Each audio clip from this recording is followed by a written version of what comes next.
Eh, Veamos el problema de las mezclas.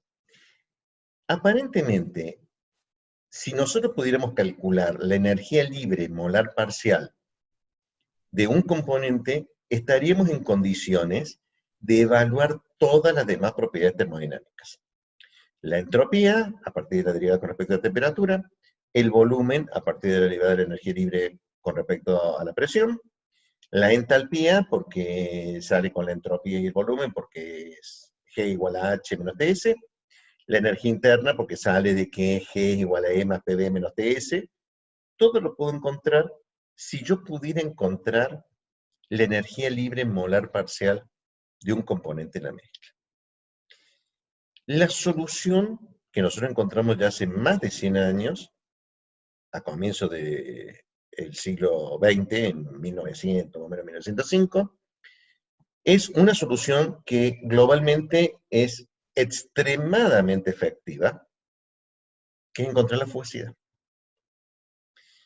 La enorme potencia que tiene la fugacidad es que la fugacidad, unido a una ecuación de estado,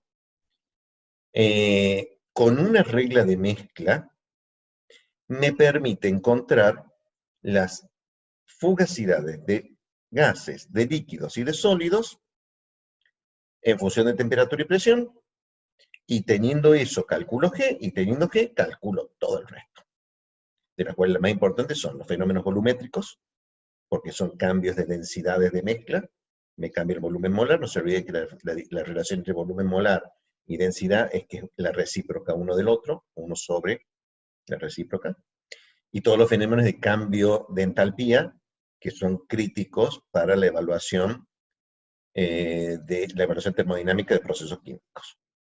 Todo sale de G y G sale de F. Y F tampoco se puede calcular. En realidad, la que vamos a calcular es phi, el coeficiente de fugacidad. O sea, el cálculo está en orden. Una ecuación de estado, una regla de mezcla. Con eso calculo el coeficiente de fugacidad. Con el coeficiente de fugacidad, calculo la fugacidad. Con la fugacidad, calculo la energía libre molar parcial. Sí, pero, ingeniero, usted no está siendo muy honesto, porque no es tan así.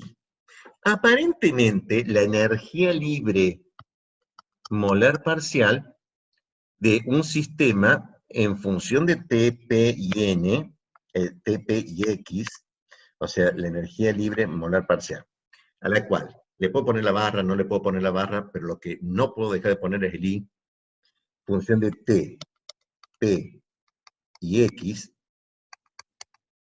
es igual a G sub I 0 a T, una atmósfera, gas, más RT logaritmo de la fugacidad del componente, que es función de la temperatura, la presión, porque viene de una ecuación de estado, más la composición,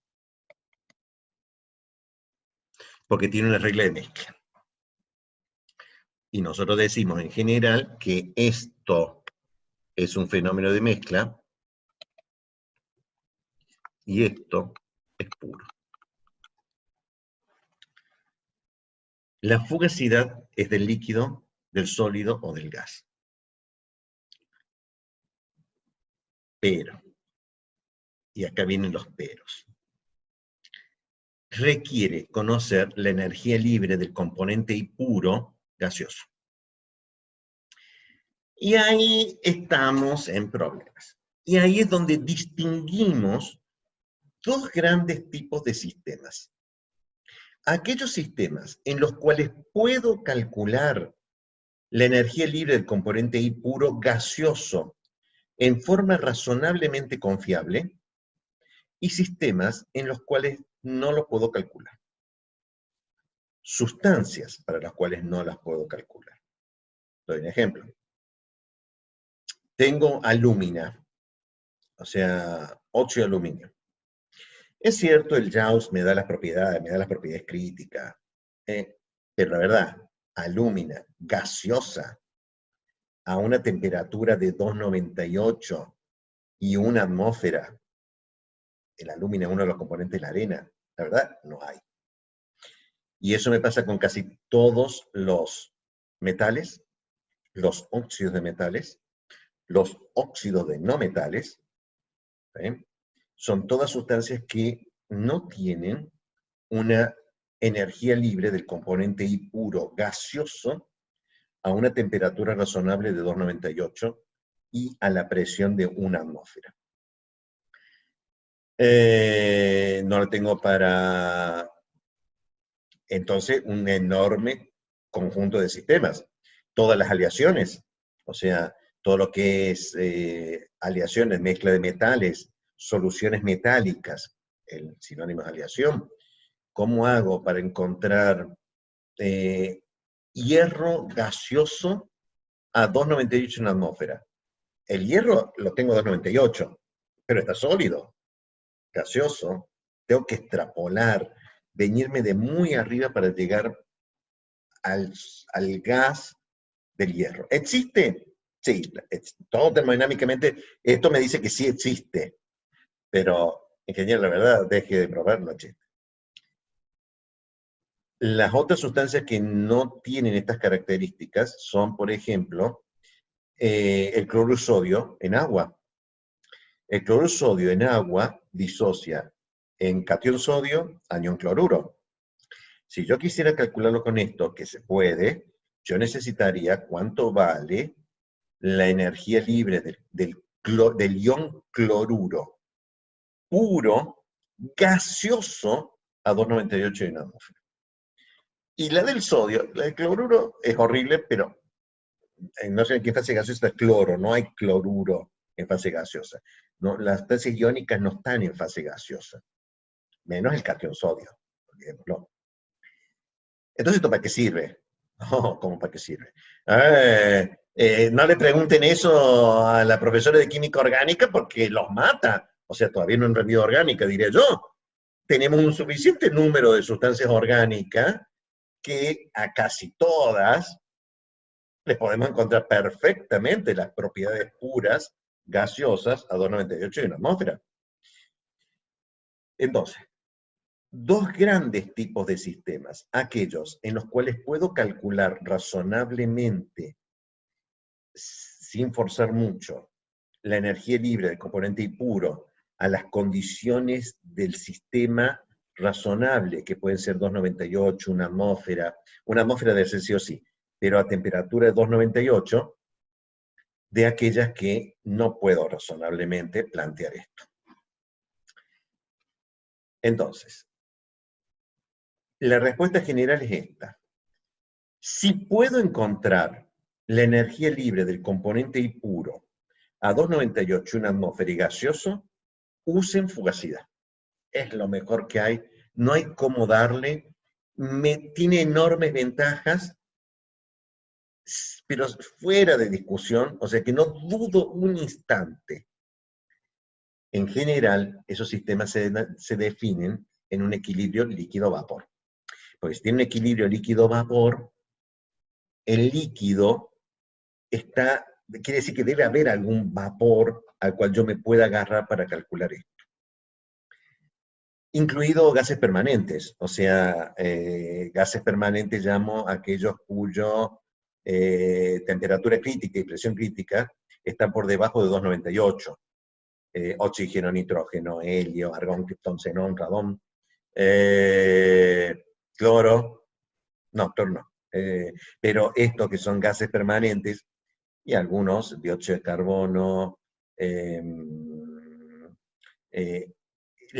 fugacidad está fuera de discusión y es por eso que buena parte de lo que viene lo vamos a seguir basando en la fugacidad. Pero ¿qué hacemos con todos los otros sistemas en los cuales no podemos calcular fugacidad? Tenemos que encontrar una respuesta alternativa para poder dar una solución a este tipo de sistemas. Es por eso que el tema de hoy se llama, cómo dar solución a ese tipo de sistemas, y se llama actividad.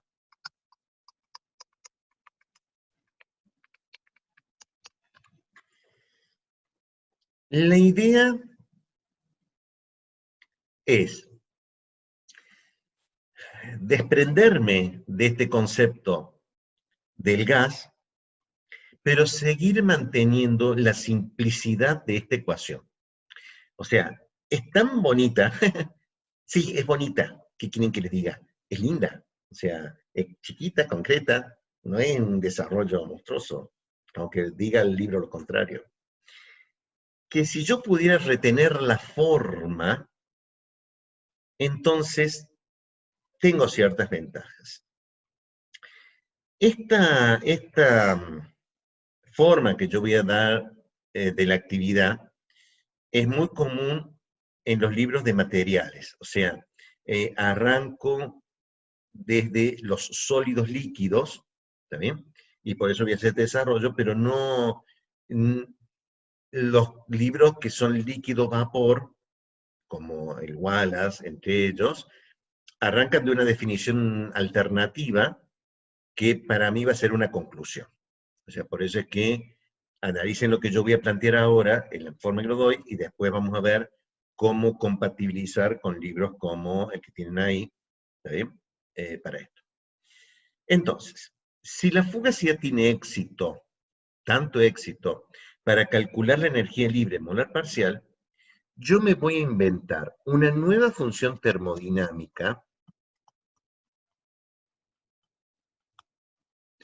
tal que me permita calcular la energía libre molar parcial. Va a ser igual a la energía libre del componente I de referencia, a la temperatura T del sistema, a la presión del sistema, a la misma fase,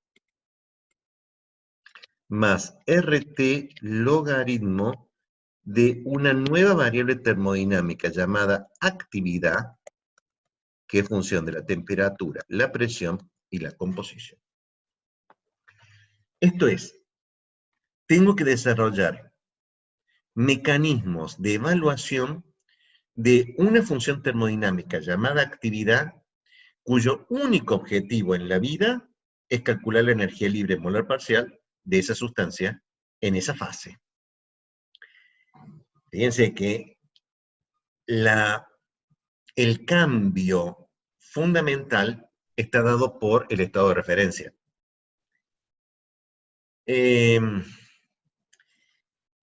Definido así, la actividad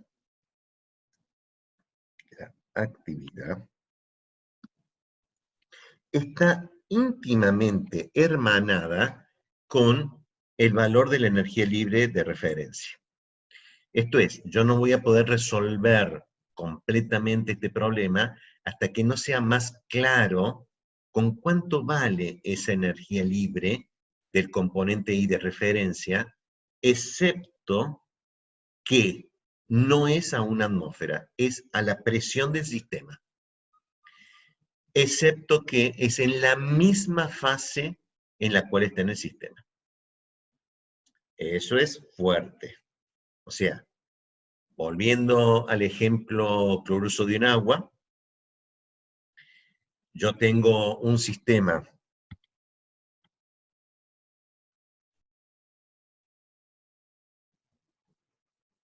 compuesto por agua,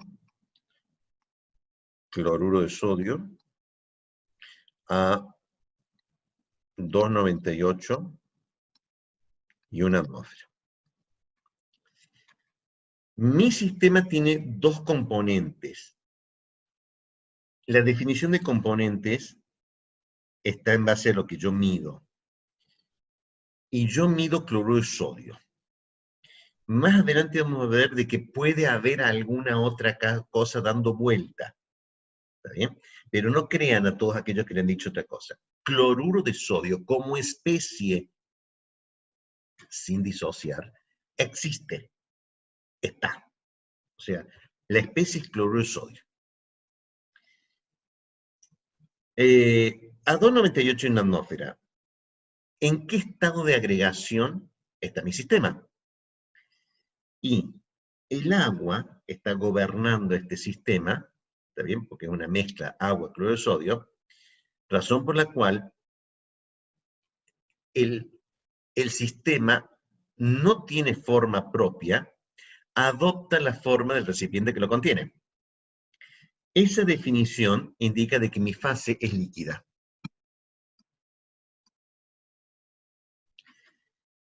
Ahora bien, el agua está líquida, está fuera de discusión. ¿Sí? El cloruro de sodio,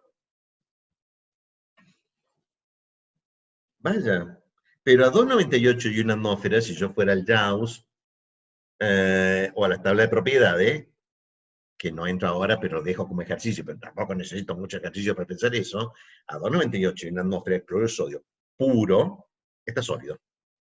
Si no fuera sólido, no sé qué compran ustedes en el supermercado, ¿no? A menos que compren esa sal marina, acuosa, todo lo demás, creo que la mayoría de ustedes compra sal común, cloruro de sodio, y los aditivos que tiene no me importa, pero el cloruro de sodio y lo están comprando en cristales sólidos.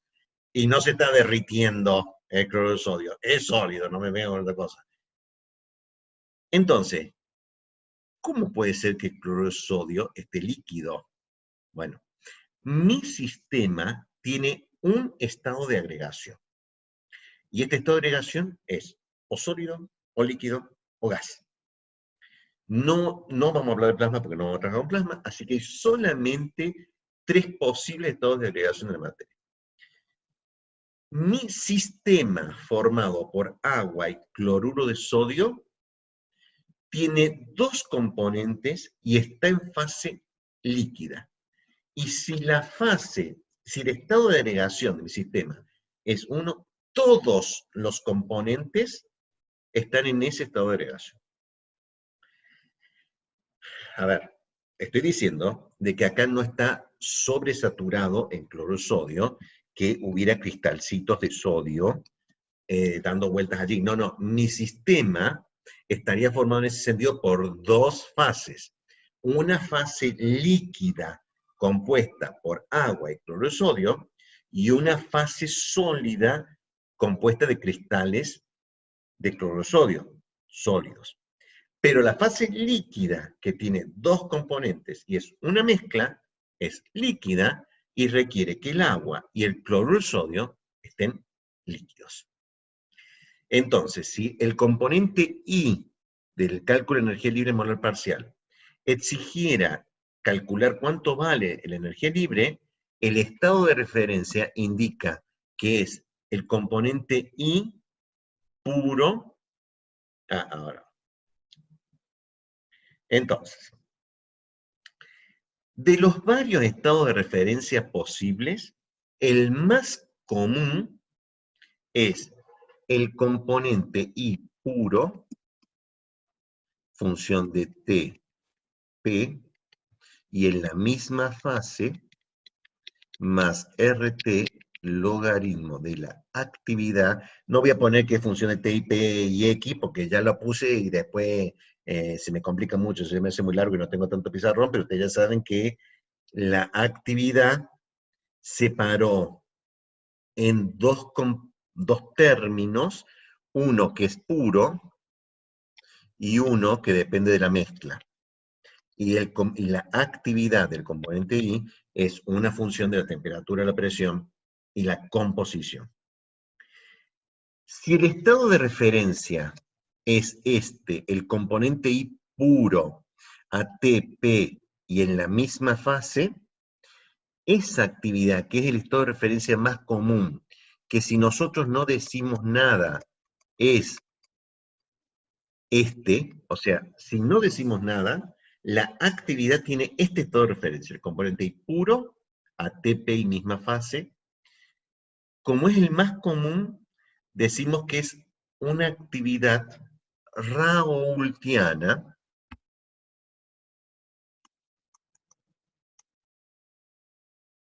porque viene de la ley de Raoult, ¿sí? Que después vamos a ver que no es tan ley, es una mera aplicación de que con este estado de referencia y una mezcla ideal me da la ley de Raoult. Pero de ahí viene su nombre. Si no digo nada, este estado de referencia me define esta actividad con este estado de referencia. ¿Puede haber otros? Sí, claro que puede haber otros, y ya vamos a ver otros, que definirán otras actividades. Pero, en general, a menos que diga lo contrario, la actividad tiene este estado de referencia, que es la sustancia pura, ATP, y en la misma fase en que está en el sistema.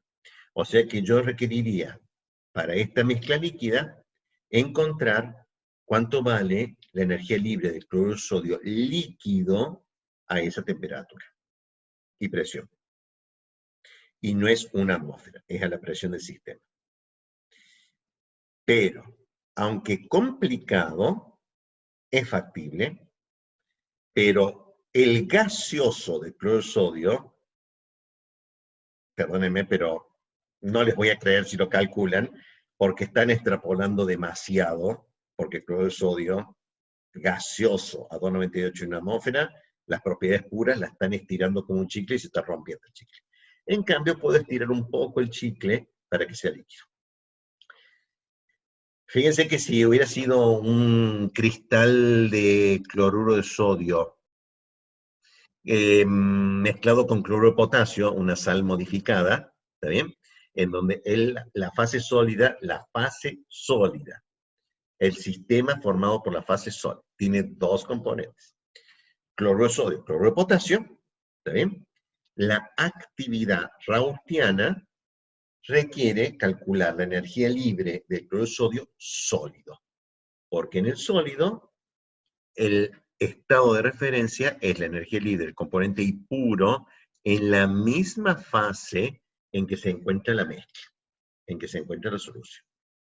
O sea que esta definición de actividad me sirve para líquidos y para sólidos. Para sólidos, fuera de discusión. Para líquidos me sirve. Y para líquidos también me sirve la fugacidad. La fugacidad de sólidos también sirve, sí, también sirve, pero requiere una ecuación de estado sólido. Y ustedes vieron que una ecuación de estado sólido es una cosa más complicada. O sea, la ecuación de estado analítica me describen bien el gas, más o menos el líquido, pero para el sólido existe, he visto una o dos de aplicabilidad prácticamente nula. Teóricamente puede, pero poco aplicable. Para sólidos y para líquidos, el cálculo de la energía libre se hace fundamentalmente a partir de esta nueva función termodinámica llamada actividad. Entonces, ¿qué es la actividad? Pregunta que vamos a hacer, a menos que ustedes lo expliquen en el teórico, la vamos a tener que hacer de cajón, porque de vuelta, no se olviden que casi todos los temas ustedes tienen que preguntarse, o tienen que estar a la espera de que si ustedes no dijeron todo, dos preguntas vamos a hacerle indefectiblemente si no la explicaron. ¿Qué es y para qué sirve?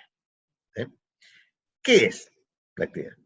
Una función termodinámica tal que puesta en esta ecuación, y la tengo que escribir, ahí está, me permite calcular la energía libre molar parcial de un componente en esa mezcla. ¿Para qué sirve?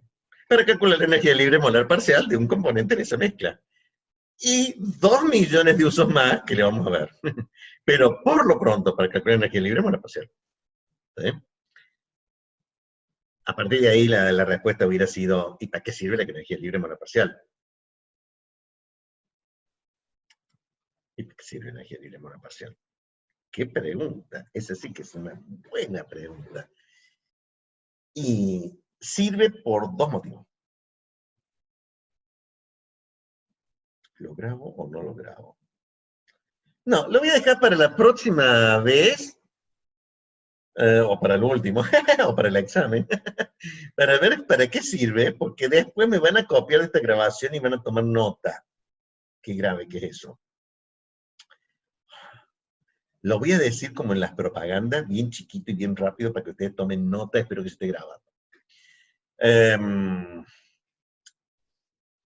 La energía libre molar parcial servía para poder calcular H, A, S, B, G, T, R, todo lo demás, a partir de las relaciones que hay, más una propiedad fundamental que es, me permite calcular potencial químico, en forma directa.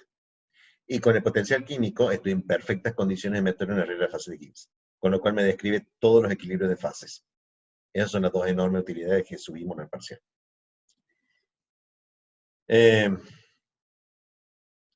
Bien. Igual que con la fugacidad, esta nueva función que se inventó, que no me la inventé yo, también viene de la época de Gibbs, o sea, también de ellos lo inventaron hace más de 100 años, viene un pequeño problema que viene igual que con la fugacidad. No se puede medir, no hay un activiómetro que lo mida, como no hay un fugaciómetro, no se mide con un sensor de presión.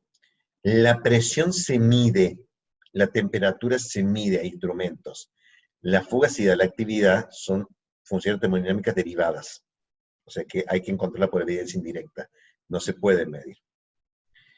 Y la evidencia indirecta indica que igual que la fugacidad, que hace rato que dice que igual que la fugacidad, no se puede calcular directamente, sino a través de una nueva variable que vamos a llamar coeficiente de fugacidad, que es igual a la actividad dividida en la fracción molar. Estrictamente, el coeficiente de actividad es la actividad dividida en una unidad de composición que no depende de la temperatura y presión. O sea, porque la fracción molar no es la única composición que no depende de temperatura y presión. Hay otras. Si hay otras, también puedes calcularse con las otras. No la puedo calcular a coeficiente de actividad con, por ejemplo, unidades de composición como concentración molar.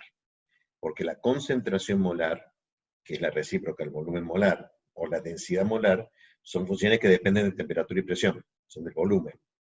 Con eso no puedo definir coeficiente de actividad, pero con cualquier cosa que no dependa de temperatura y presión, yo sí puedo definir un coeficiente de fugacidad. Entonces, el problema lo voy a trasladar a que en vez de calcular la actividad, voy a tener que calcular el coeficiente de actividad. Porque con calculado el coeficiente, ¿está bien? La actividad es igual al coeficiente de actividad por la fracción molar.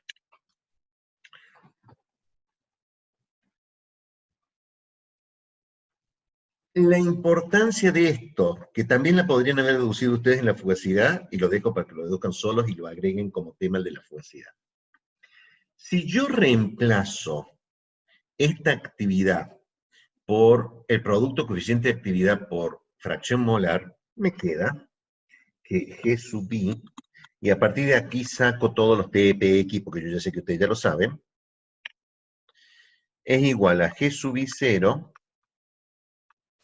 a TP y misma fase, esto lo voy a dejar porque es crítico, sí o sí, más RT logaritmo del coeficiente de actividad por la fracción molar, si es el puro, la actividad era raoultiana, el coeficiente de actividad también se llama raoultiano, es igual a G sub I 0 más RT logaritmo de X más RT logaritmo de gamma sub I.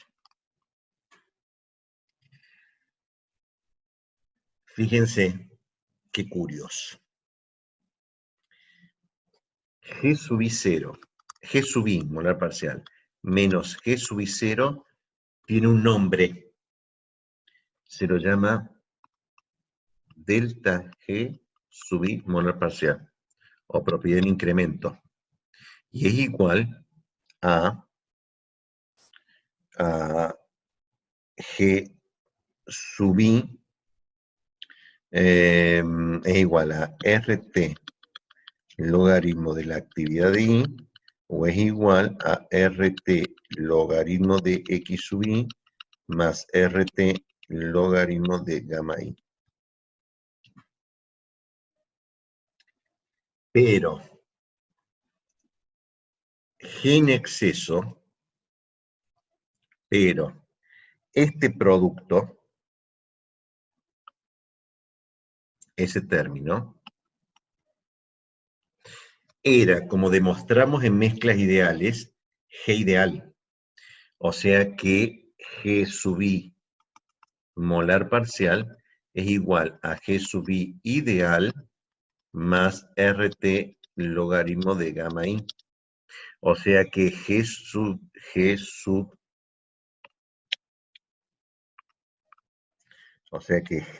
I molar parcial menos G sub I ideal es igual a RT logaritmo de gamma sub I, y eso tenía un nombre, G sub I molar parcial en exceso. O sea, que G sub I molar parcial en exceso es igual a RT logaritmo de gamma.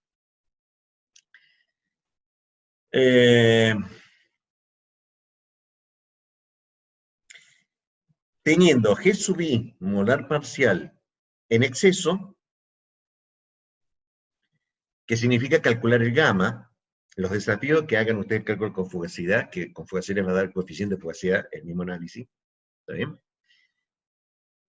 Que es la importancia del coeficiente de fugacidad, coeficiente de actividad, teniendo G sub I, teniendo gamma calculado de alguna forma esotérica, me calculan G sub I en exceso, y eso significa que ustedes pueden calcular automáticamente H sub I en exceso, S sub I en exceso, B sub I en exceso. Porque a mí me dijeron en alguna época de mi vida que, dado G, puedo calcular H, S y B. E, A y todas las demás, ¿no? Pero las tres que me importan. H, S y B.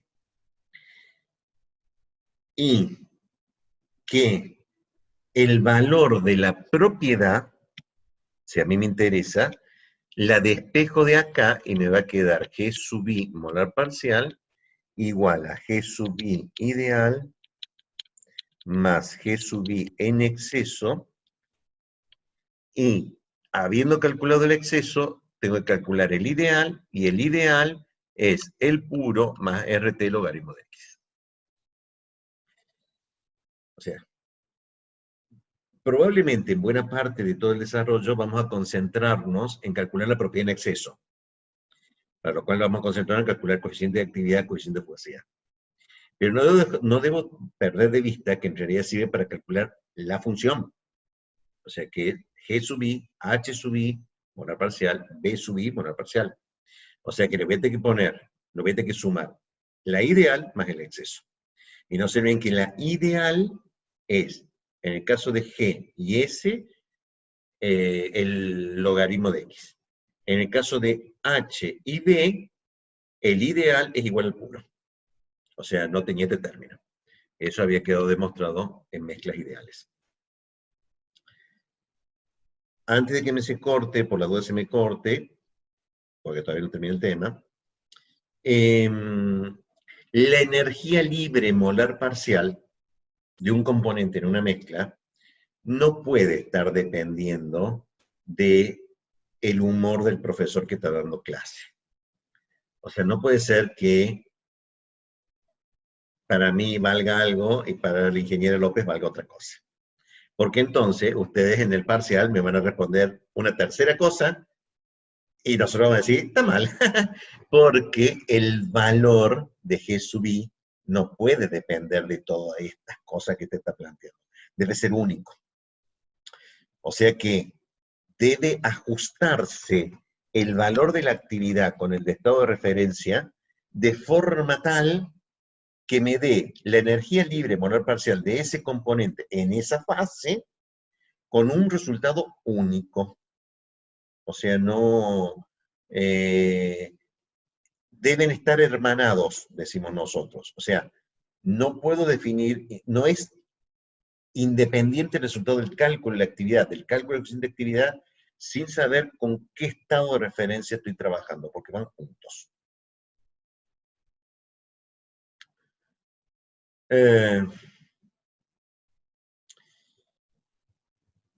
Vemos unas gráficas, voy a tener que limpiar.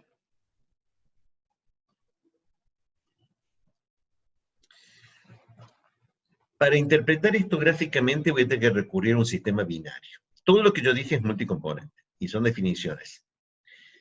una interpretación gráfica, y la voy a hacer para un sistema binario.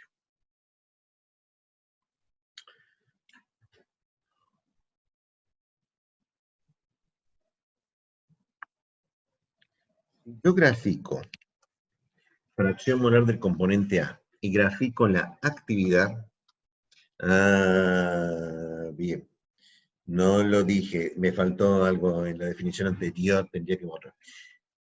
Me faltó, a volver acá me acordé que tenía que decirles además, que era una función termodinámica que permite calcular energía libre molar parcial, junto con la definición venía con el límite para cuando la fracción molar tiende a 0, de A sub I, esto tiene que ser 0. Y el límite para cuando X sub I tiende a 1 de la actividad es igual a 1 para el estado de referencia raoultiano.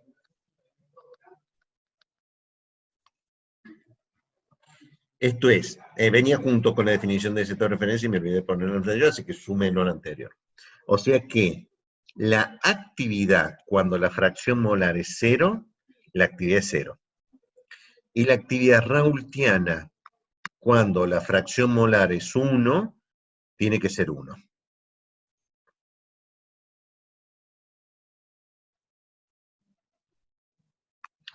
La curva de la actividad, la gráfica, la actividad es una función de la composición y estoy graficando a T y P constante, o sea, a una temperatura y presión determinadas. El comportamiento de la gráfica y la actividad tiene que salir de 0 y llegar a 1.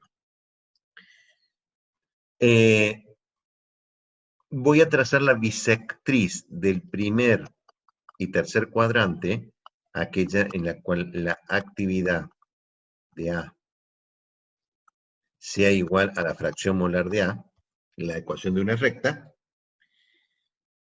y voy a observar un comportamiento que si la actividad está por arriba de esta recta, voy a decir que tiene una desviación positiva de la idealidad. Y si la actividad, mi pulso, ¿cómo está?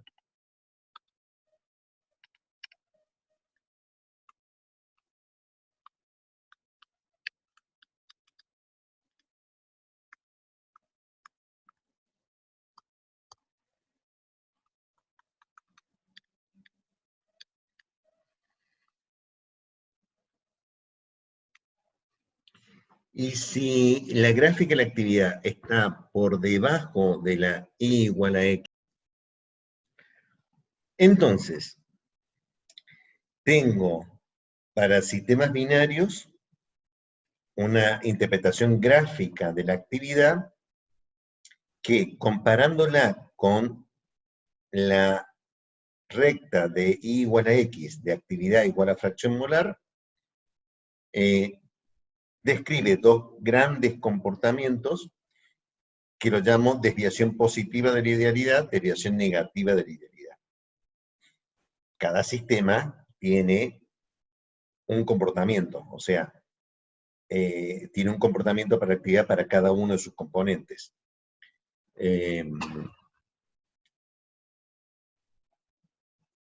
Si hubiera una desviación negativa de la idealidad,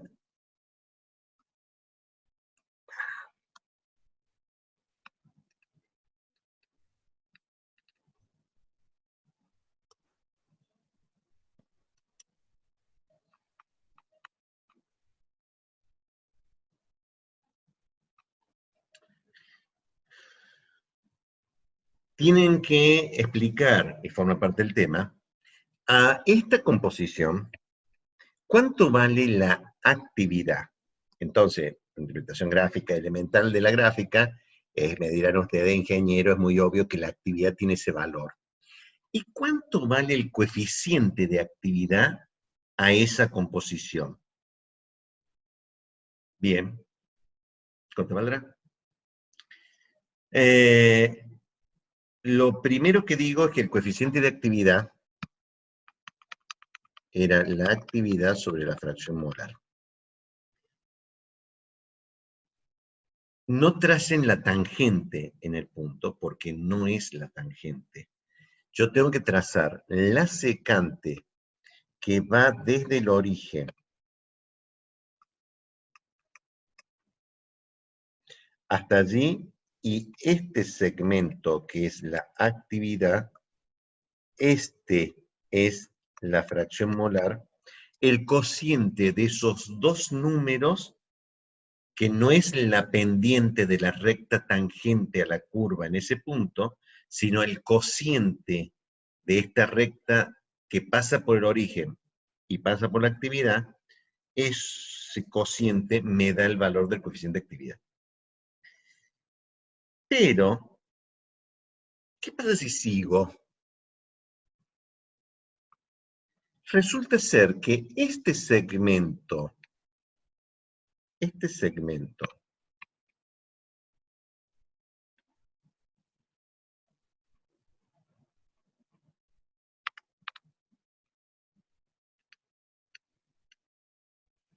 dividido el cociente de esos dos segmentos es el mismo valor de la pendiente que el cociente entre la actividad y la fracción molar, por triángulos semejantes. El cociente es el mismo valor. Pero el denominador de ese segmento vale 1. Entonces, el valor leído aquí en este punto es este segmento dividido 1. Este valor es directamente gamma directo. O sea, si yo extrapolo la recta que pasa por el punto, el origen, y pasa por la actividad, lo voy a leer al coeficiente de actividad en la intersección de esa recta con el eje de las ordenadas en fracción molar igual a 1. Voy a hacer más rápido, entonces, el siguiente análisis.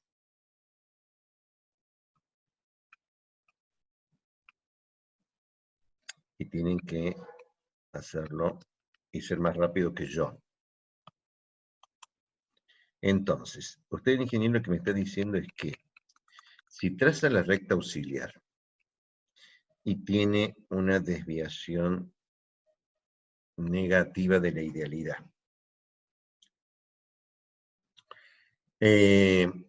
voy a hacerla en rojo. A esta composición, la recta secante me dice que es este valor, o sea que el valor del coeficiente de actividad a esta composición vale ese punto. Que a esta composición, la recta secante, que el coeficiente de actividad vale ese punto. Que a esta composición, ay, mis fibras ya no llegan, pero el coeficiente de actividad vale ese punto. Que a esta composición,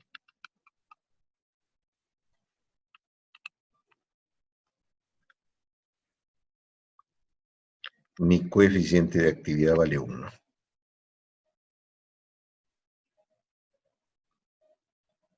Marrón. Si yo uno los puntos,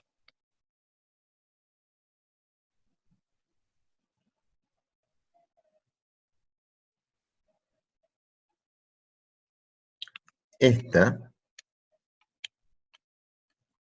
es la gráfica de el coeficiente de actividad en función de la composición.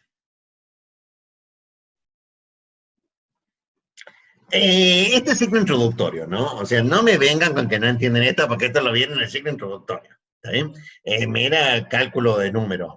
No sé por qué puede ser tan complicado, porque yo he tirado números y lo he puesto en el valor del valor. O sea, si ustedes me preguntan cuánto vale el coeficiente de actividad a esta composición, y el coeficiente de actividad a esta composición vale este valor, que lo obtuve gráficamente de esta forma.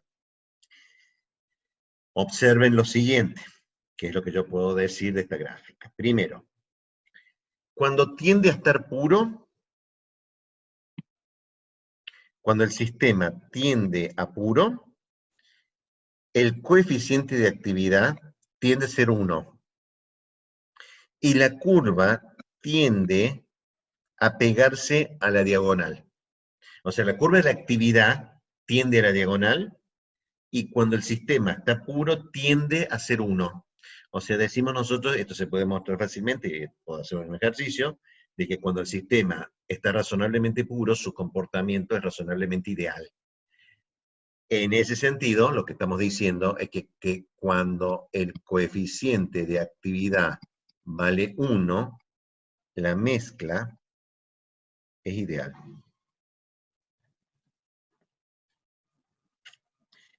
Y cuando tiende a valer 0, la fracción molar de ese componente, situación que nosotros llamamos infinitamente diluido el componente en la mezcla, el comportamiento de la actividad indica que hay una tangente al origen. Y todos estos puntos que componen o forman parte de esta tangente al origen, todos tienen el mismo valor de gamma. O sea, el valor del coeficiente de actividad tiende a ser constante y el nombre que recibe ese valor se lo denomina normalmente coeficiente de actividad a dilución infinita. O sea, cuando el sistema está infinitamente diluido, el coeficiente de actividad tiende a un valor constante que denominamos coeficiente de actividad a dilución infinita. Esto que se lee para A se suele hacer para B y por una cuestión de pizarra y libro, decimos nosotros, tienden a hacerlo todo en el mismo diagrama. ¿Está bien? O sea, yo he hecho acá explicitado para el componente A y voy a volver al primero. No voy a volver nada al primero, pues sí, se me va a mezclar.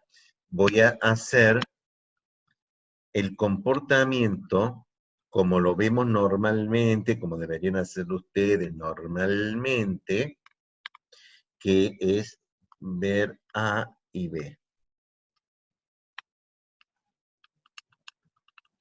Si esto es XA puro, esto es XB puro, entonces trazo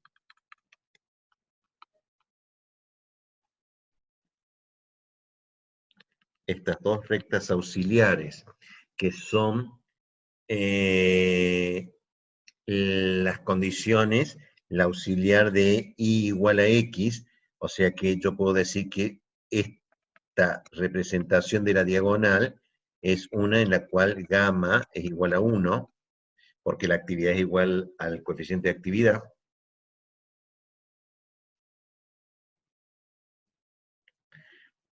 Y entonces, voy a hacer en rojo un coeficiente, una desviación negativa del ID. ¿Esto es válido para la desviación positiva y negativa? Sí, pero como no tengo mucho pizarrón, yo voy a hacer la negativa y dejo para que ustedes hagan en papel la positiva, ¿no? Si ustedes hacen la desviación positiva en el papel, habrán entendido el problema.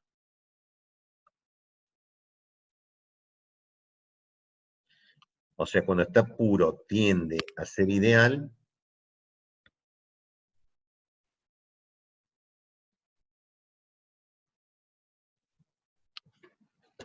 Esta es la actividad de B. Y esta es la actividad de A. Y voy a reproducir rápidamente, a ver si puedo encontrar cuánto vale la gráfica del coeficiente de actividad para la azul, lo que es el equivalente de la curva marrón del diagrama anterior. Pero para la azulcita voy a usar un verde. No tengo mucha paleta de colores, no tengo 65.000 colores o 2.000 millones de colores. Entonces, a esta composición, la tangente me dice que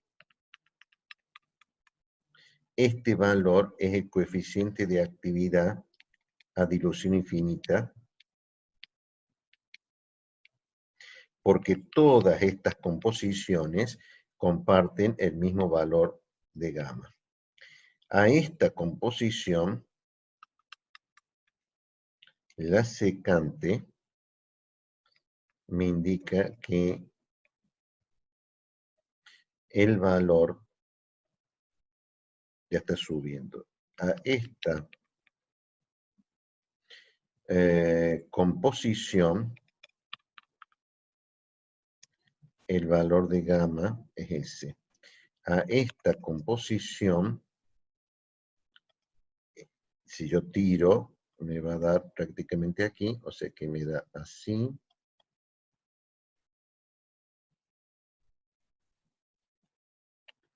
Y esta es gamma B.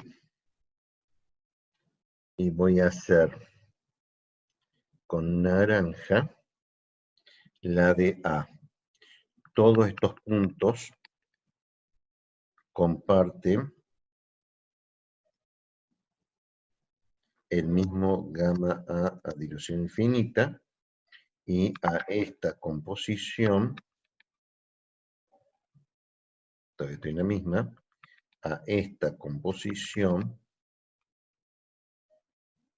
o sea, a esta composición encontré este punto, tracé la secante, leo el valor y lo leo ahí, y a esta composición leo la secante, vale 1, o sea que esta es la gráfica de gamma. Qué lío Bueno, esto va a requerir que hagan varias veces el cálculo, ¿no? O sea, no se olviden que yo tomaba una composición, trazaba la secante, trazando la secante, me voy hasta la misma, o sea, leo el valor de coeficiente de actividad en el extremo, en la intersección con ejes ordenados, y ese valor lo pongo a esa composición. Porque la interpretación de la gráfica sigue siendo que a una composición, el valor de la lectura de la gráfica es el coeficiente de actividad. Se le llamaba desviación negativa porque si ustedes observan los coeficientes de actividad son todos menores que 1, ¿no? Si tiene desviación positiva de la idealidad, todos los coeficientes de actividad son mayores que 1. El coeficiente de actividad puede ser 0, ¿está bien? Son casos excepcionales. La mayoría de las sustancias, el 99% de las sustancias, tiene un valor de coeficiente de actividad a dilución infinita. Puede ser muy chico, pero lo tiene. Es la tangente de la curva al origen. Este coeficiente de actividad es raoultiano. O sea que cuando está puro, el valor de la actividad es 1.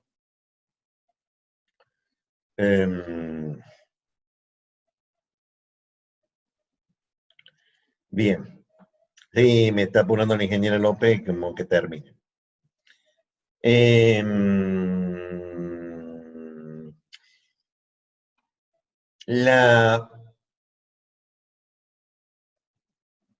Para obtener la actividad, yo necesito obtener el coeficiente de actividad. ¿Cómo hacía con la fugacidad y el coeficiente de fugacidad?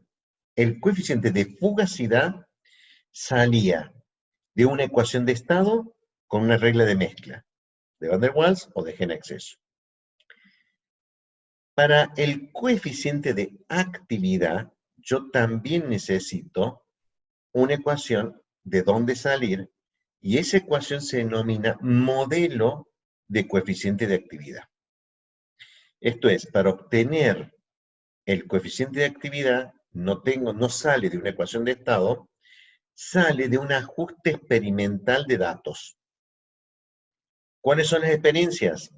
Pues cualquier lado que se use la actividad o el coeficiente de actividad para predecir algo, midiendo ese algo, puedo obtener el coeficiente de actividad y la actividad. O sea que tiene una base experimental. O sea que estos puntos que yo estoy diciendo acá tienen una base experimental. Ajustarlos es usar un modelo de coeficiente de actividad. ¿Cualquier ajuste anda? No. De los libros, pero el ajuste tiene que tener dos características. Primero, tiene que pasar para la actividad tiene que pasar por 0 y por 1. Para el coeficiente de actividad tiene que pasar por 1. Este valor de 1 no es negociable para el raoultiano. Esto es, no puede ser más o menos 1.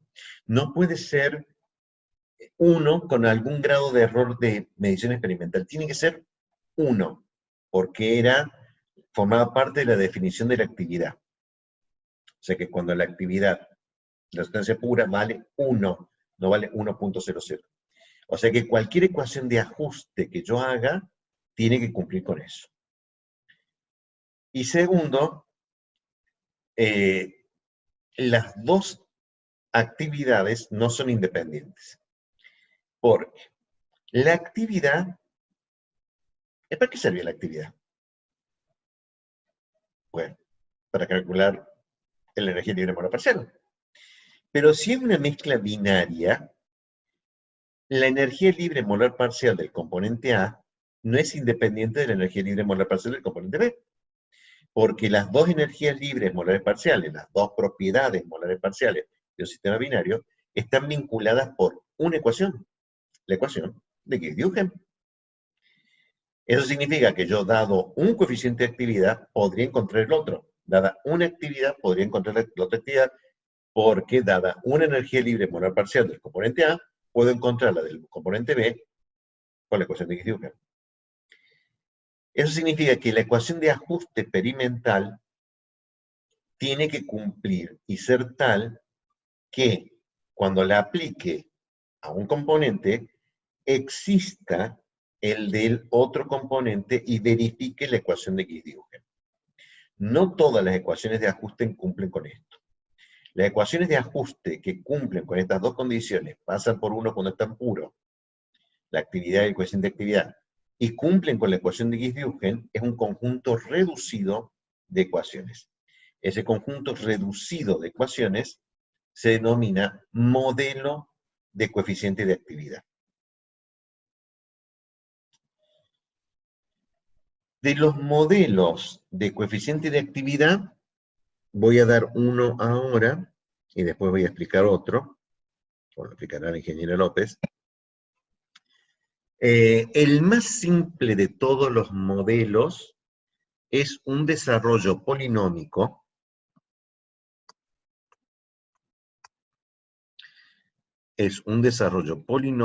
del logaritmo del coeficiente de actividad en función de la composición del otro componente.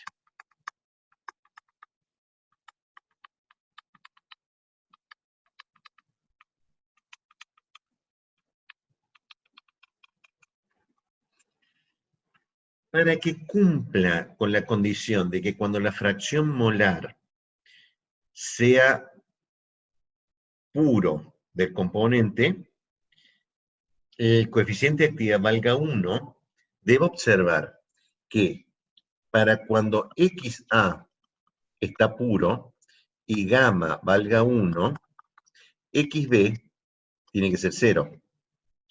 Si es 0, entonces este término se anula todos los términos que tienen fracción molar y me queda solamente el término independiente A.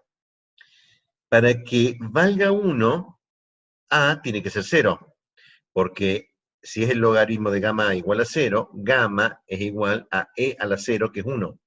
O sea que para que cumpla lo primero, A tiene que ser igual a 0.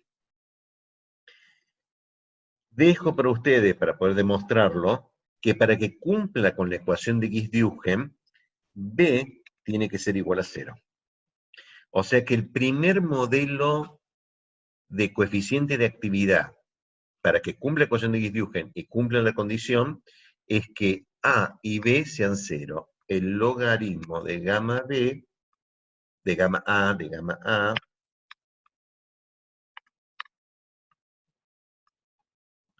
sea igual a por xb al cuadrado más b por xb al cubo más, etcétera, etcétera. O sea función, los coeficientes no me importa, porque los coeficientes los tengo que calcular, por eso es que no me importa llamarlos A, B o C, pero tiene que empezar con el término cuadrático. O sea, no puede tener ni el término lineal ni el término independiente. Es un desarrollo en polinomio de la composición del otro componente del logaritmo de gamma. Este desarrollo se lo llama desarrollo de Margules o modelo de Margules.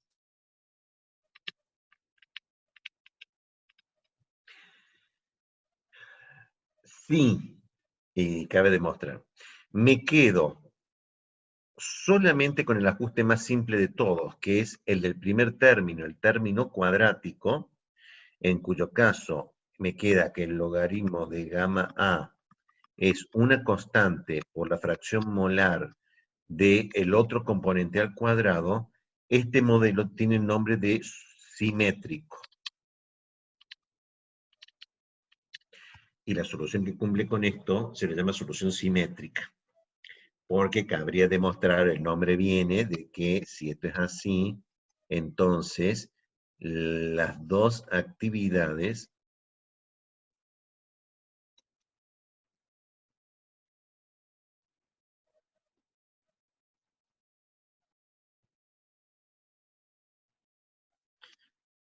son simétricas con respecto al 0,5. Porque si esto es así, pueden demostrar con la ecuación de Gies-Huygens, se puede demostrar fácilmente, que el logaritmo de gamma b es igual a por xa al cuadrado. Y el mismo coeficiente a, donde a es una constante. Si ese término, el término independiente a, fuera función recíproca de la temperatura, entonces, o sea, si a fuera igual a una omega sobre RT, en cuyo caso me quedaría que el logaritmo de gamma A es igual a un parámetro omega sobre RT por X B al cuadrado. Si cumple la solución y puedo ajustar bien con este omega, que es una constante que depende, o sea, una constante con una dependencia de temperatura de esta forma, yo de este gamma de A podría sacar gamma B por Gies-Huygens, podría sacar GA, GB, y podría sacar HA y B, SA y B, y podría demostrar que para este sistema, delta S en exceso es igual a 0, delta H molar parcial o delta H molar en exceso es distinto de 0. O sea, si tiene esta dependencia de la temperatura, la recíproca temperatura, y calculan los valores en exceso de entalpía y de entropía, van a encontrar que cumplen con esta condición. Puede ser un ejercicio de demostrar un ejercicio o demostrar teóricamente una pavada. Una solución que cumple con estas características se la denomina regular. Porque es muy común verla en soluciones sólidas. A grandes rasgos, la interpretación que tiene esto para soluciones sólidas es que las estructuras sólidas en general son estructuras cristalinas. Supónganse que ustedes tienen la sustancia A de color violetita y la sustancia B que es azul. Las fuerzas intermoleculares que existen entre las moléculas azules y violetas, esta interacción, no es la misma interacción que existe entre las moléculas violetas entre sí. Y de esa interacción, de esa energía de enlace, de esa fuerza intermolecular que las vincula en la estructura cristalina, depende en la cantidad de calor que yo necesito para romperla, depende su delta H. Pero la entropía depende del grado de desorden. Y como se ha metido la mezcla en la misma estructura cristalina, el orden de este sistema cristalino es básicamente el mismo, ya sea que tenga las moléculas del tipo A o del tipo B, porque están todos en la misma posición de la estructura del cristal. Esto es, si yo tuviera una molécula tan grande que me rompe la estructura cristalina, la entropía de la mezcla aumenta. Pero si la estructura cristalina todavía admite mantener la estructura y sustituir un átomo por otro, el grado de desorden de esta mezcla no cambia y por consiguiente el delta S en exceso es igual a 0. Pero como las fuerzas intermoleculares cambian de puro a mezclado, el delta H de mezcla en exceso es distinto de 0. Estas soluciones tienen el nombre de soluciones regulares. Y las soluciones sólidas, en general, obedecen muy bien a este comportamiento. Bien. Entonces, hemos definido la actividad, hemos dicho qué es, para qué sirve, y hemos dado dos modelos de los varios más que vamos a dar de coeficientes de actividad. Teniendo en cuenta que el modelo de coeficiente de actividad es una ecuación que me determina la dependencia del coeficiente de actividad con la temperatura, la presión y la composición, y esa ecuación de ajuste no puede ser cualquiera. Debe ser tal que, para soluciones rautianas, cuando gamma está puro, cuando la sustancia está puro, gamma valga 1, y me cumpla con la ecuación de Gies-Düke. Y vamos a ver algunos otros modelos más elaborados, porque estos son fundamentalmente para sólidos. Los de líquidos tienen algunos otros modelos adicionales, que ya voy a dejar algunos. Bien. Esto fue actividad.